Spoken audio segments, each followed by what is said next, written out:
Okay, so it's come out that a Border Patrol anti-terrorism drone was flown over Minneapolis while the protests were taking place.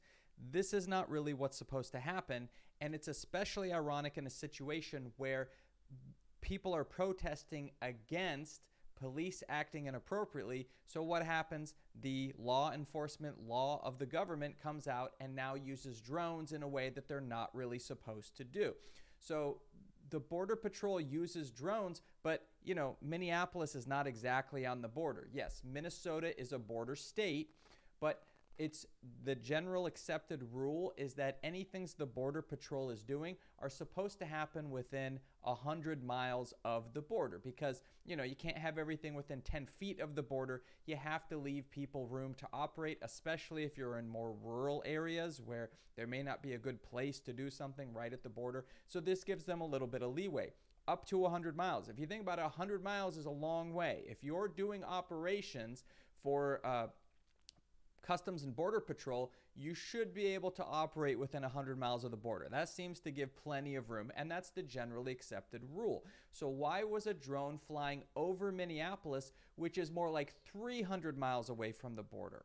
Why is that taking place? It's not supposed to take place. It's not supposed to happen. And people are very concerned. What kind of data was that drone collecting? Now, the Customs and Border Patrol has come out and said, no. What's happened is that our presence was requested by federal authorities in Minnesota, although they won't say who those federal authorities were and exactly why they needed a drone in place. So they were monitoring the protests, supposedly in order to give some kind of information. But if we're talking about peaceful protests, we're talking about things not getting out of hand, that's allowable. You're allowed to have peaceful protests. Why is the government overreaching? We've seen this constant government overreach right now in regards to the protests. We've seen Bill Barr stretching things by sending in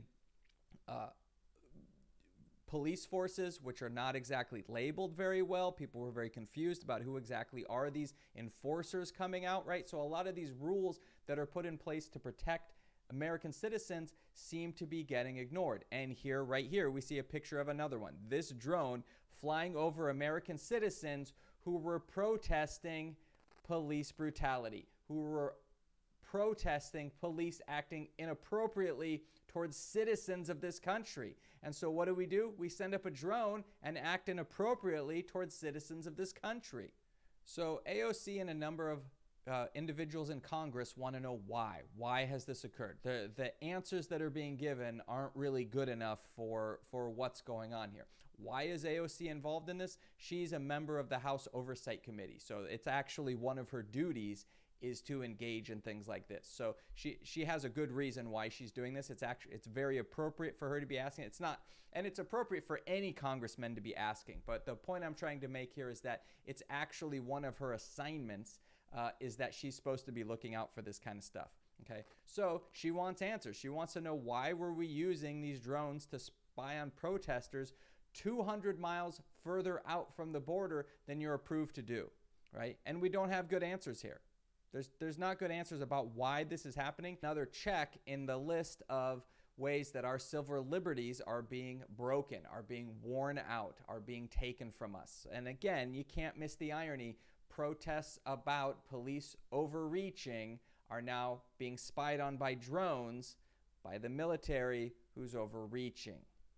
So, this is the kind of thing, it's just this constant erosion of the way that our government works and a lack of respect for the actual American citizens who are what our country is all about. Our country is about people. The government seems to think it's about government. So we'll see where this goes. We'll see if this story develops, if we get any more information. But right now it's very troubling, just like it was troubling when people were at first wondering, why are protesters being gassed for Trump to have a photo op? Why are there police-looking people in uniforms that aren't identified by badge numbers and stuff like that going into these protests, right? Bill Barr sent these people in. Why is this kind of stuff happening? This is just another area where these civil liberties are being worn away. So keep an eye on this. Hopefully we'll find something out. Thanks for checking out the video. Make sure to hit that subscribe button, and we'll see you in the future.